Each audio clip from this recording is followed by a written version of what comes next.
10 साल पहले वो लड़का यूं गायब हुआ जैसे धरती निगल गई हो या आसमान लील गया हो। घर वालों ने चप्पा चप्पा छान मारा, हर दरवाजा खटखटाया, लेकिन जवाब सन्नाटा था। वक्त बीतता गया, उसकी यादें भी धुंधली पड़ने लगीं, लेकिन मां की आंखों ने कभी इंतजार करना नहीं छोड़ा। और फिर एक दिन केदारनाथ की बर्फ में लिपटे पहाड़ों के बीच एक साधु दिखा। चेहरा बदला हुआ था, पर आंखों में वही बेचैनी, वही गहराई, जैसे सालों का दर्द उन नजरों में जम गया हो। सवाल कई थे, जवाब एक भी नहीं। वो कौन था, कहां गया था, और सबसे बड़ा सवाल, अब क्यों लौटा है? क्या सचमुच महादेव ने यह चमत्कार किया या कुछ और था इसके पीछे? पूरा वीडियो देखिए और इस अचंभे को खुद जानिए। सालों बाद एक मां अपनी मासूम सी बच्ची का हाथ थामे फिर उसी रास्ते पर चल पड़ी जहां कभी उसके दिल का टुकड़ा पीछे छूट गया था। उत्तराखंड की बर्फीली वादियां, मंद हवा में गूंजते शंख की ध्वनि और ऊपर से बरसते बादल, सब जैसे किसी भूली हुई दास्तां को दोबारा जीने के लिए तैयार थे।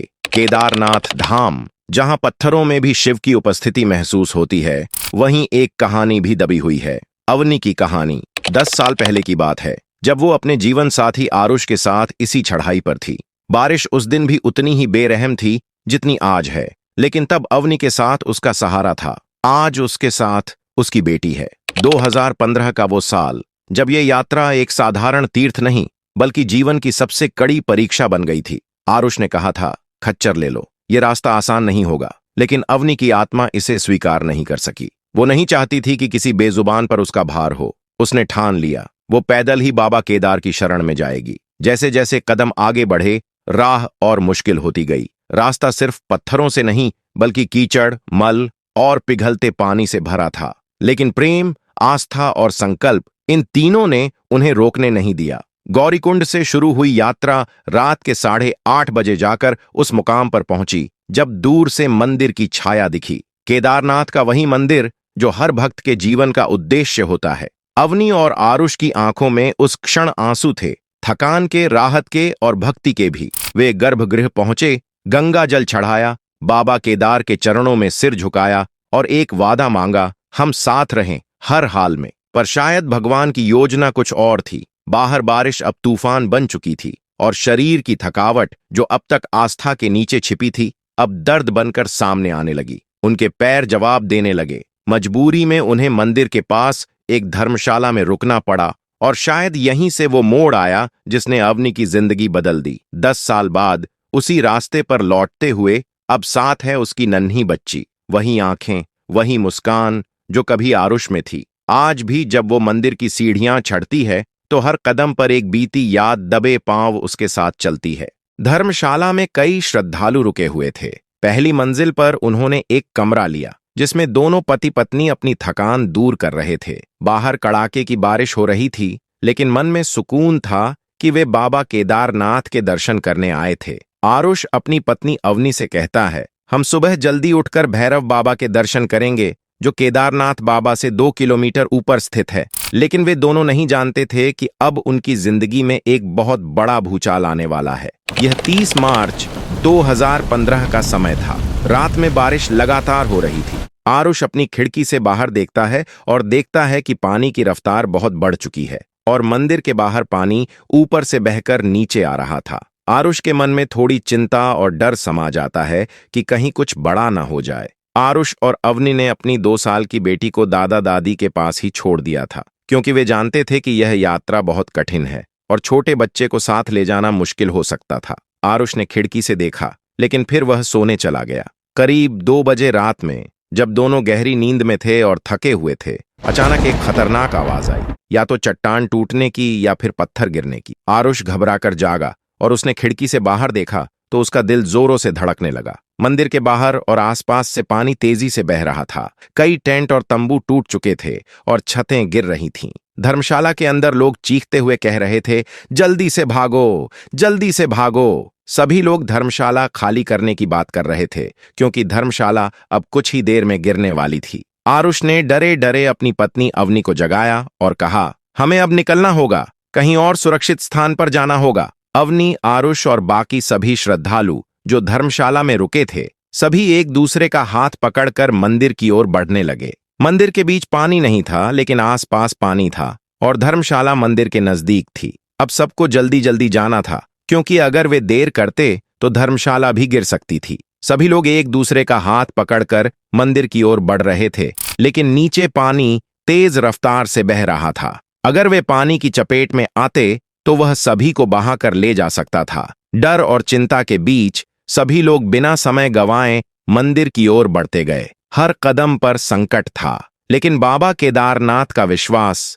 उनके साथ था। ऐसा मंजर आरुष और बाकी सभी श्रद्धालुओं ने कभी अपनी जिंदगी में नहीं देखा था। सभी लोग सोच रहे थे कि आज उनका आखिरी दिन होगा, लेकिन मन में हर हर महादेव के नारे लग रहे थे और बाबा महादेव और केदारनाथ का ध्यान लग रहा था। सभी लोग एक दूसरे का हाथ पकड़कर मंदिर की ओर बढ़े, लेकिन तभी अवनी का हाथ आरुष के हाथ से छूट गया और वह पानी में बहने लगी। अपनी पत्नी को बहता हुआ देख आरुष घबराया और दौड़ते हुए पानी की ओर बढ़ा। उसने एक खंभे को पकड़कर अवनी का हाथ पकड़ा और उसे बहने से बचाया, लेकिन वह खुद पानी की चपेट में आ गया और बह गया। अवनी अपने पति को बहता हुआ देख बिलबिला उठी, लेकिन कुछ कर नहीं पा रही थी। रात का समय था, चारों ओर अंधेरा था और पास में एक नदी उफान पर थी। लोग कह रहे थे कि वह नदी बहुत खतरनाक है और कई लोग उसी में बहकर चले गए हैं। अवनी को मंदिर की ओर ले जाया गया, लेकिन वह केवल यही चाहती थी कि उसका पति वापस आ जाए। सभी लोग कह रहे थे कि उसकी जान बच गई, वही बहुत है। अवनी मंदिर में महादेव से मिन्नतें कर रही थीं, तभी पानी और मलबा अंदर घुस आए। कुछ समय बाद सभी लोग बेहोश हो गए और जब वे उठे तो देखा कि पूरा केदारनाथ तबाह हो चुका था। अवनी की आंखें खुलीं तो वह देखती है कि उसके शरीर पर मिट्टी लिपटी हुई थी। वहां कई लोग मलबे में दबे थे, लेकिन वे सुरक्षित बच गए थे। बाहर देखा तो मलबा और चट्टानों के टुकड़े हर जगह बिखरे थे और हेलीकॉप्टर की आवाज आ रही थी। आरुष का कहीं पता नहीं चला। दिन पर दिन बीतते गए, लेकिन अवनी को अपना पति नहीं मिला। एनडीआरएफ और एसडीआरएफ की टीम यही कह रही थी कि अब तुम्हें तुम्हारा पति नहीं मिल सकता है, लेकिन अवनी को उम्मीद थी कि बाबा केदारनाथ उसके साथ अन्याय नहीं करेंगे। 3 दिनों की तलाश के बाद उसे बिना पति के घर लौटना पड़ा और आरुष को मृत मान लिया गया। अवनी अपने पति के गम में बीमार रहती थी, लेकिन वह केवल अपनी बेटी के लिए जिंदा थी। उसकी छोटी बच्ची ने उसे संभाला और लाड़ प्यार से उसे अपने पति के गम से उबार लिया। अब 10 साल बाद अवनी की बेटी सांवी अपनी माँ से कहती है, माँ, मुझे केदारनाथ जाना है, सभी लोग जा रहे हैं। हालांकि अवनी आज भी अपने पति और उस दर्दनाक हादसे को नहीं भूल पाई थी। वह अपनी बेटी को समझाने की कोशिश करती है, नहीं, वहां नहीं जाना, क्योंकि केदारनाथ जाने से ही तुम्हारे पिता हम सबको छोड़कर चले गए थे। लेकिन अपनी बच्ची की जिद के आगे अवनी को झुकना पड़ा और वह मान गई। ठीक है, चलते हैं। मन में अवनी बाबा से यही सोचती थी कि बाबा बुला रहे हैं तो उनसे शिकायत करूं कि उन्होंने उसके पति को क्यों छीना। आखिर उसने क्या गुनाह किया था कि बाबा ने उसके पति को ले लिया। अवनी और उसकी 12 साल की बेटी सांवी केदारनाथ की चढ़ाई कर रही थीं। इस यात्रा में सांवी काफी उत्साहित थी और पैदल ही चढ़ाई कर रही थी। दोनों माँ बेटी केदारनाथ के खूबसूरत नजारों का आनंद ले रही थीं, लेकिन अवनी के मन में पुराने दर्द और यादें ताजा हो रही थीं। जब वह और उसके पति इस रास्ते को साथ पार कर रहे थे, कुछ चीजें बदल चुकी थीं, लेकिन बहुत कुछ वैसा ही था। अवनी देख रही थी कि इस हादसे के बाद केदारनाथ काफी बदल चुका था। कई रास्ते भी बदल दिए गए थे। आखिरकार वे 22 किलोमीटर की चढ़ाई के बाद केदारनाथ मंदिर पहुंचे। मंदिर के दर्शन करने से उनकी थकान दूर हो गई। अवनी का मन बहुत हल्का हो गया, लेकिन फिर भी उसके मन में पुरानी यादें ताजा हो रही थीं। इस बार मौसम साफ था और उसे कोई डर नहीं था। अवनी और सांवी ने बाबा केदारनाथ के दर्शन किए। रात ज्यादा हो गई थी, इसलिए थककर वे पास की धर्मशाला में रुक गईं। अवनी अपनी बेटी से कहती है, बेटा, सुबह जल्दी उठेंगे, तुम्हारे पैरों में दवाई लगाऊं जिससे तुम्हारे पांव ठीक हो जाएं। हम फिर भुकुंट भैरव मंदिर जाएंगे, जो केदारनाथ से 2 किलोमीटर ऊपर स्थित है। तुम्हारे पिता भी वहां जाना चाहते थे, लेकिन हम नहीं जा पाए थे। इस बार हम जरूर जाएंगे। अगले दिन दोनों ने स्नान कर बाबा केदारनाथ के दर्शन किए और फिर भीमशिला के दर्शन किए। यह वही शिला थी जिसने केदारनाथ मंदिर को बचाया था और अवनी की जान भी उसी शिला ने बचाई थी। अवनी और सांवी ने शिला को प्रणाम किया और वहां की दिव्यता का अनुभव किया। भीमशिला एक प्रसिद्ध और ऐतिहासिक शिला है जो केदारनाथ धाम में स्थित है।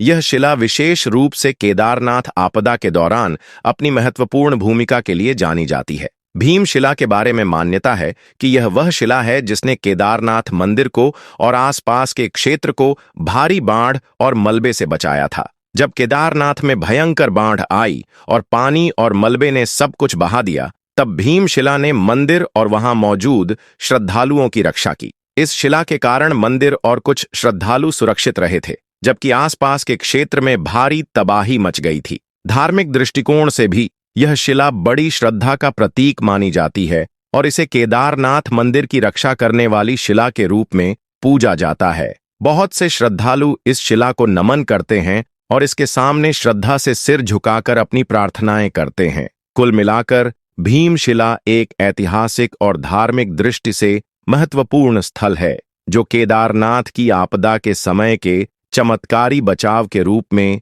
याद किया जाता है। तो चलिए अब वापस आते हैं। इसके बाद दोनों मां और पुत्री बाबा भुकुंड भैरव गए, जहां जाने के पश्चात उन्हें भैरवनाथ के दर्शन प्राप्त हुए। 2 किलोमीटर ऊपर जाने पर बाबा काल भैरवनाथ के दर्शन किए, लेकिन वही भैरवनाथ जी के मंदिर पर एक साधु तपस्या कर रहा था। कई सारे श्रद्धालु उस साधु को भिक्षा दे रहे थे, दान दे रहे थे। अवनी की बेटी सांवी ने भी कहा, मां, हम भी उन साधु को भिक्षा देंगे। सांवी की बात मानकर अवनी और उसकी बेटी दोनों साधु महात्मा के पास गए। जब अवनी ने अपने पर्स से एक नोट निकालकर उस साधु को दिया और जब वह साधु नोट लेने के लिए अपना हाथ आगे बढ़ाया, तो अवनी के पैरों तले जमीन खिसक गई, क्योंकि उस साधु के हाथ पर लिखा हुआ था अवनी, ठीक वैसा ही जैसे अवनी के मरे हुए पति आरुष के हाथ पर था। दरअसल अवनी के पति आरुष ने अपने हाथों पर अपनी पत्नी का नाम गुदवाया था और ठीक वैसा ही लिखा हुआ उस साधु के हाथों पर था, जिसे देखकर अवनी के पैरों तले जमीन खिसक गई। उस साधु को गौर से देखने पर अवनी को लगा कि यह साधु कोई और नहीं बल्कि उसका पति आरुष है, जो 10 साल पहले केदारनाथ की बाढ़ में बह गया था। अवनी ने उस साधु से कहा, आरुष तुम? तब वह साधु महात्मा तपस्या से बाहर आए और उन्होंने अपनी आंखें खोलीं और सामने अवनी को देखा, लेकिन वह साधु महात्मा अपनी पत्नी को पहचान नहीं पाए। अवनी कहने लगी, तुम आरुष हो, मैं तुम्हारी पत्नी हूं, तुम मुझे नहीं पहचान रहे हो। साधु ने कहा, नहीं, आप कौन हैं? मैं आपको नहीं जानता हूं, आप मुझे अपना पति क्यों कह रही हैं? अवनी ने कहा, आज से करीब 10 साल पहले तुम और मैं केदारनाथ बाबा के दर्शन करने आए थे और उस समय भयंकर बाढ़ आ गई थी। उस बाढ़ में मेरा हाथ तुमसे छूट गया था और तुम पानी में बह गए थे। सबने तुम्हें मृत घोषित कर दिया था और तुम वापस नहीं मिले थे। मैंने भी तुम्हें मरा हुआ समझ लिया था और आज तुम 10 साल बाद मुझे इस हालत में मिले हो। जब यह बात साधु ने सुनी तो उसके भी रोंगटे खड़े हो गए। साधु ने कहा, हाँ, आज से 10 साल पहले मैं उस आपदा में बह गया था और अपने परिवार से अलग हो गया था, लेकिन उस आपदा में मुझे गहरी चोट लगी थी और मैं अपनी याददाश्त भूल चुका था। तब से ही मैं बाबा केदारनाथ के मंदिर में रहकर एक साधु बनकर तपस्या कर रहा हूं। मुझे नहीं पता कि मेरा बचपन क्या था, मेरी जिंदगी क्या थी, मेरे माता पिता कौन थे, मेरे पति या पत्नी कौन है और मेरे बच्चे कौन हैं, मैं नहीं जानता। लेकिन तुम ऐसा बोल रही हो तो क्या यह सच है? अवनी ने कहा, हाँ, आरुष सच है। तुम्हारा नाम आरुष है और तुम भोपाल में रहते हो और हम साथ में रहते थे। इसके बाद अवनी ने अपने मोबाइल से बहुत सारी फोटो आरुष को दिखाई, जिससे आरुष को यह पक्का हो गया कि यही उसकी पत्नी और बच्ची है। इसके बाद अवनी आरुष के गले लगी और आरुष ने भी अपनी पत्नी और अपनी बच्ची को गले लगा लिया। सभी लोग फूट फूट कर रोने लगे। यह नजारा जिन्होंने देखा उनकी आंखों से आंसू बहने लगे। पूरे 10 सालों के बाद एक बच्ची को अपना बाप और एक पत्नी को अपना पति मिला था, वह भी एक साधु के रूप में। लेकिन जब अवनी ने कहा कि चलो अब वापस हम अपने घर चले, तो आरुष ने मना कर दिया कि नहीं, अब मैं तुम्हारे साथ नहीं जा सकता, क्योंकि अब मैं एक सन्यासी हूं और यही मेरी जिंदगी है। बाबा केदारनाथ की शरण में ही मैं हमेशा रहूंगा। अब मैं तुम्हारे साथ नहीं आ सकता। यह सुनकर अवनी को बहुत बड़ा झटका लगा, लेकिन आरुष के बड़े गुरु, जो कि एक बहुत बड़े तपस्वी थे और केदारनाथ धाम में वर्षों से तपस्या कर रहे थे, उन्होंने आरुष को समझाया कि तुम अपनी पत्नी के साथ जा सकते हो और उनके साथ रह सकते हो, क्योंकि इन्होंने तुम्हारे न होने पर खूब दुख झेला, खूब तकलीफ उठाई। लेकिन अब तुम उनके साथ जाओ और उन्हें उनकी खुशियां वापस लौटाओ, यही भगवान कहते हैं, और तुम हर साल केदारनाथ धाम जरूर आना। वहीं आरुष के मन में बहुत उलझन थी। एक तरफ उसकी साधु जीवन की तपस्या थी, वहीं दूसरी तरफ उसकी पत्नी और बेटी की भावनाएं भी। उसकी पत्नी अवनी ने इतने सालों तक अपने पति के बिना जीते हुए कष्ट उठाए थे और उसकी बेटी ने भी अपने पिता को खोकर ही बड़े संघर्षों का सामना किया था। आरुष के गुरु की बातों ने उसकी सोच बदल दी और उसे समझ में आया कि भले ही वह अब एक सन्यासी बन चुका था, लेकिन उसकी जिम्मेदारी एक पति और पिता की थी। उसने अपने जीवन के इस नए रास्ते को अपनाया जो उसकी पत्नी और बेटी की खुशियों की ओर ले जाता था। इसके बाद आरुष, जो साधु बन चुका था, वह अपनी पत्नी और अपनी बच्ची के साथ वापस अपने घर लौट आया। घर लौटने से पहले तीनों ने साथ में बाबा केदारनाथ के दर्शन किए और उन्हें नमन किया। यही वह पल था जब आरुष ने महसूस किया कि हर मुश्किल, हर दर्द और हर बलिदान का अंत खुशी में हो सकता है। उसकी वापसी एक नई शुरुआत की तरह थी और अवनी और उसकी बेटी सांवी के लिए भी यह एक नई उम्मीद थी। यहां तक कि अब उनका जीवन वापस से उन खुशियों से भर गया था जो पहले कभी खो गई थीं। इस यात्रा ने उन्हें न केवल बाबा केदारनाथ की कृपा का एहसास कराया, बल्कि यह भी समझाया कि सच्चे प्रेम और परिवार के रिश्तों की कोई कीमत नहीं होती। आरुष, अवनी और सांवी का पुनः मिलना एक सच्ची कहानी बन गई जो हमेशा उनकी जिंदगी में एक प्रेरणा के रूप में रहेगी। यह घटना न केवल बाबा केदारनाथ की महिमा को दर्शाती है, बल्कि यह भी सिखाती है कि जीवन के कठिन रास्तों पर चलने के बाद कभी कभी हमें वही चीजें वापस मिलती हैं जिन्हें हमने खो दिया था। तो दोस्तों, इस तरह बाबा केदारनाथ ने सिर्फ एक बच्ची को उसके पिता से नहीं, बल्कि एक बिछड़े हुए परिवार को फिर से जोड़ दिया। 10 सालों की दूरी, दर्द और तड़प, सब कुछ बाबा की कृपा के आगे छोटा साबित हुआ। विश्वास, उम्मीद और भक्ति अगर सच्ची हो तो भगवान खुद रास्ते बनाते हैं, और ये चमत्कार उसकी जीती जागती मिसाल है। क्या आपके साथ भी कभी ऐसा कोई पल आया है जब आपने महसूस किया हो कि कोई अदृश्य शक्ति आपके साथ है? क्या आपने भी कभी उस दिव्य शक्ति को अपने जीवन में कुछ बदलते हुए देखा है? तो हमें कमेंट करके जरूर बताइए। आपकी कहानियां औरों के लिए भी आशा और प्रेरणा बन सकती हैं। अगर आपको यह सच्ची और दिल को छूने वाली घटना पसंद आई हो तो इस वीडियो को लाइक जरूर करें, अपने दोस्तों और परिवार के साथ शेयर करें और हमारे चैनल को सब्सक्राइब करना बिल्कुल न भूलें, ताकि ऐसी और कहानियां आप तक सीधी पहुंचती रहें। हर हर महादेव।